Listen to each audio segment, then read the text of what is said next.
Hello everyone, welcome to Dnyanadeep. In this UPSC Simplified series, we are going to discuss one more question from ethics previous year papers. Now, here is a question: what teachings of Buddha are most relevant today and why? Discuss. Fine. Prima facie, this question looks very easy, very simple, because somewhere it is talking about teachings of Buddha, right? And by and large, we are thorough with the content on this particular question, right? So we all know whatever teachings of Buddha are, eightfold path and all, everything is very well understood. But these are also the trickiest question in exam hall, which will consume your time if you try to make a perfect answer or try to come up with very perfect point or near perfect points. Now, where you are going to get stumped, let us see. Now, this question is asking teachings of Buddha which are most relevant today. Right? This is the point. If I simplify this question and say, just discuss teachings of Buddha, you don't have to make a lot of judgment, right? And you simply have to write one after another. What are the various teachings of Buddha? And you just have to put them from an ethical perspective. But now when question is specifying regarding the most relevant teachings, now in that particular case, what is going to happen, that you will just think about what are most relevant and what are not. So whatever teachings of Buddha are, you will try to find out which are very relevant and which are not as relevant. Fine. And in doing this, in judging this, you will end up spending a lot of time, which will needlessly mismanage your whole of section A. And these are only the question which will make impossible to complete your ethics paper, right? One important thing regarding ethics paper is that it is very difficult to complete. Rest of the GS papers are very easy to complete, but these are difficult because of such questions. Fine. Now, I'll tell you one by one what you are supposed to do in this particular question. I'll just give you a very simplified way to answer these type of question. When you are being asked on most relevant teachings of Buddha, just understand we are talking about Gautam Buddha, and his philosophies were phenomenal. They were applicable maybe thousands of years ago, and they are as applicable today as well. Fine. And in that particular sense, we can have almost all of the teachings being very relevant in today's day and age. It is only matter of our argument or the matter of examples we present while discussing each and every single argument. So what you have to do, I will suggest, do not try to be choosy. Fine. Obviously, whatever most obvious teachings are there, write them. Fine. And other than that, whatever teachings you are able to recall, write them. Also, you are not just supposed to write the teachings of Buddha.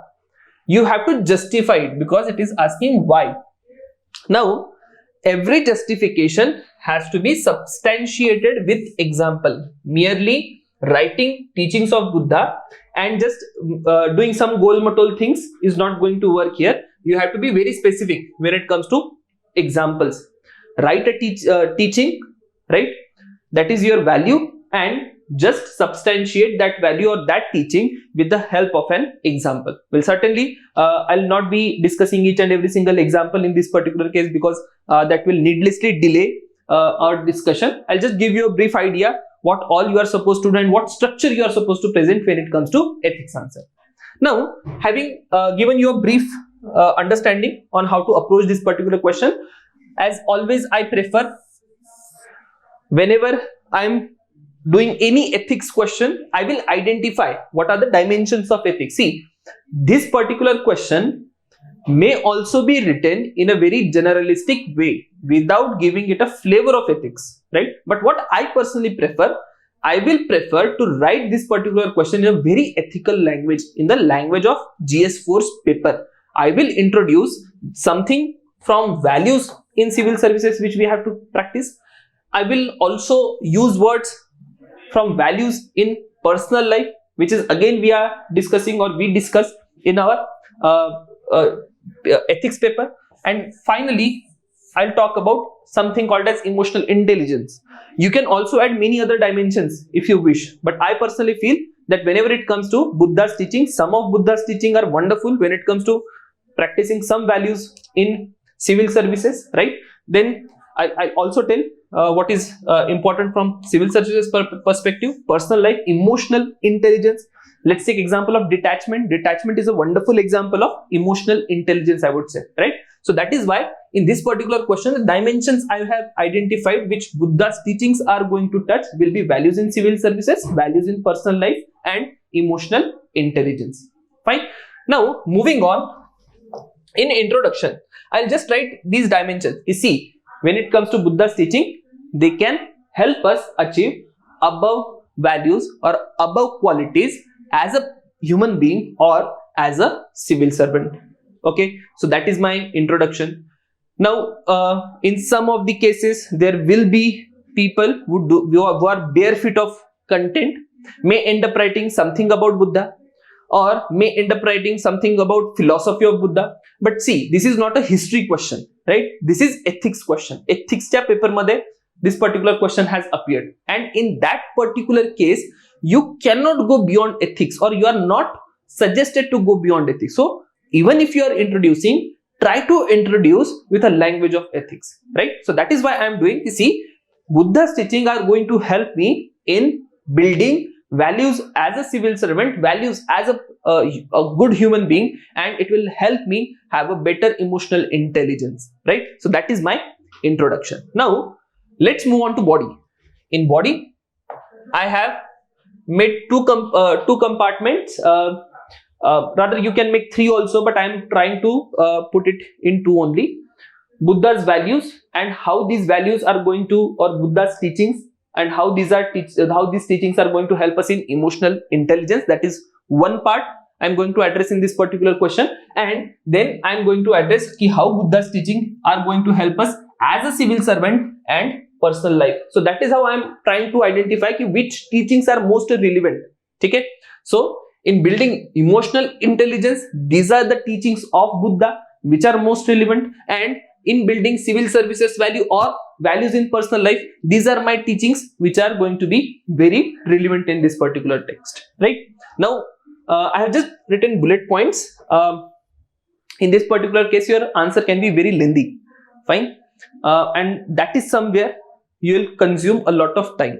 Even if this particular question is asked for 10 marks, you'll barely have a word limit of 150 words, and to fit a lot of content in 150 words is a humongous challenge here, okay? Because you have to write teaching and you also have to substantiate why that teaching is relevant as well. So I'll suggest, do not write all of the teachings.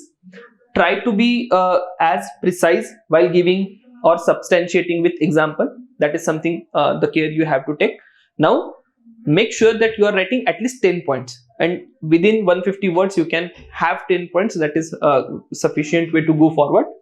Now first and foremost, I'll go for Buddha's teachings and how they are going to build emotional intelligence. Because see, understand this particular point, why I am focusing on emotional intelligence so much. The reason being, in today's day and age, if question is asking about why it is very important, we as a human being, right, we are experiencing a phenomenon called as consumerism, and everywhere we are attached to one or the another material thing, and that is where Buddha is teaching us a value such as detachment, right? Again, take values such as love and kindness in personal life, in civil services, or otherwise also. Love and kindness is a value we should go forward with, because that is how we are able to, or we will be able to achieve maximum welfare of masses or the people around us. You as a civil service servant, you can have maximum welfare if you go with love and kindness, you do your duty with love and kindness. Also, as a human being, when you exist, it is very important to be useful for society, and our most of utility will be available when we are providing values of love and kindness. Every act of us should be full with love and kindness. That is something you are supposed to substantiate. Compassion, again on similar line, love and kindness along with compassion, because your every act should be a compassionate act, right? And you should be very proactively acting, be as a civil servant or as a human being. So that is something you are going to substantiate in this particular point. Self-awareness, we all know the state of mental health all across the globe, be it as a civil servant or otherwise. The state of mental health of our population is not so well, and that part of emotional intelligence can be very well corrected with the help of Buddha's teaching, such as of detachment and that of self-awareness, right? So somewhere I am only focusing in this particular part on the components of Buddha's teaching which are aligned with emotional intelligence. Moving onwards, I will now go to values in civil services and personal life. So there is eightfold path of Buddha, and in this eightfold path, obviously everything can be substantiated with example. This is a very theoretical question, I would say, because in theory itself we prepare lessons from the life of these great people, and in that particular part itself you are supposed to prepare Buddha. See, you are preparing Buddha in history is one part, and you are preparing Buddha in the ethics paper is another part. So whatever teaching you must have written in your paper, just substantiate with that example. So whatever teaching from any great personality you have mentioned in your notes, please make sure that every teaching is substantiated with the help of a case study or with the help of a example. So that is something again which should be present in your notes. So what you are going to do now, you will go for eightfold path. In eightfold path, look at all these teachings. All are equally relevant today also. Right understanding, right intention, whatever act you are doing as a civil servant, as a human being, it should have right intention, right? You should wish for welfare of all, right? Good of all, right speech. As a civil servant, you need to be very, very careful, right? Because we are living in a world of social media, or even otherwise also. You should not be saying that you are living just in the world of social media. You should be having right speech at your personal level, in your home, right? And also as a civil servant, because that is something which is going to connect you with the masses. It will convey your message, right? And which will help you build good relationship with the public. Right actions are very important, right? Because that is going to result into something or the else for our country, and that is why right action matters here. Right livelihood, fine. So again, as a civil servant or as a human being, you should be choosing a livelihood which will ensure that it is benefiting masses, right? So again, right effort, mindfulness, again this can be put in the area of emotional intelligence. You can explain, we already have explained why mindfulness is required because of present circumstances. And then right concentration is another value you can substantiate as a civil servant or as a good teaching in your personal life. So these are eightfold path. Again, I have not substantiated with example. I just told you how these are going to get linked with either civil services or our personal life. 5 precepts are there: do not kill, steal, and sexual misconduct, do not lie, and do not consume intoxicant. Again, these are very relevant in present day and age. Substantiate everything when it comes to let's say do not kill.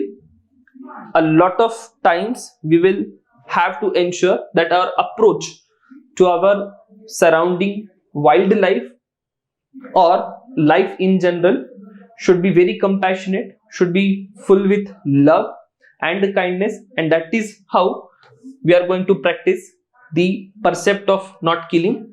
Still, as a civil servant, it is very important that whatever resources are there available with the state, or you as a human being, whatever resources that are available in your surrounding, you are using those resources with responsibility, and you are not doing any misconduct with those resources. And typically as a civil servant, there are more chances that there will be a situation where there will be misconduct with these resources. So certainly this is a value, this is a particular value where you need to be implementing these teachings so that you become a better civil servant.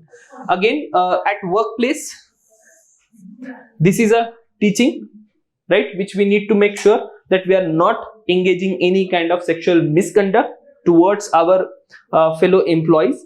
Now, this is again a major problem which we are facing in the present day, because women are going out, they are working and taking part in our labor force, and one way or the other they are getting hindrance in terms of sexual misconduct.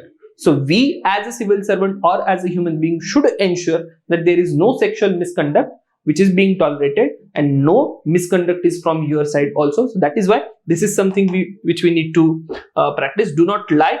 Again, you as a officer, you have to provide the most accurate information, be it to your higher ups or be it to the public, right? Even in personal life, you have to make sure that there is a right information passed on from your side, because a lot depends on the information you have passed on, right? Whatever decision making has to happen, that depends on the information you have passed, right? And again, if we lie or provide misinformation, that may result into disaster either for public or for the higher ups. So that is why we have to make sure that we do not lie. Similarly, do not consume intoxicant. Again, in our surrounding, we are witnessing that there is a lot of prevalence of toxic substances, and these substances are also being consumed by even minor people in our society, and that is why that kind of situation needs to be dealt with, you as a civil servant. And if you yourself are consuming some intoxicant, it is certainly not going to give a right message to your fellow public. And again, you have to set a right example when it comes to your conduct as a civil servant. So this is the direction in which you are supposed to write. I have just provided you one direction. Do make sure that you are able to substantiate each and every single teaching or each and every single conduct with a even more precise example. Just take these directions and substantiate. That way you will be able to build a better answer for this particular question. So this was my structure for this given question. Now when it comes to conclusion, again we can say that whatever teachings from these great people we are receiving, they are immensely helpful in building a better life for us as a person, or for building better culture at a public place or at any other workplace. So that is how I am going to conclude. Again, when it comes to ethics, there are n number of ways you can conclude with. Try to choose a conclusion which is again connecting with our civil services or our personal life. That would be even better. So that was one more answer on ethics question. We'll come up with similar questions in next session. So thank you everyone. See you again.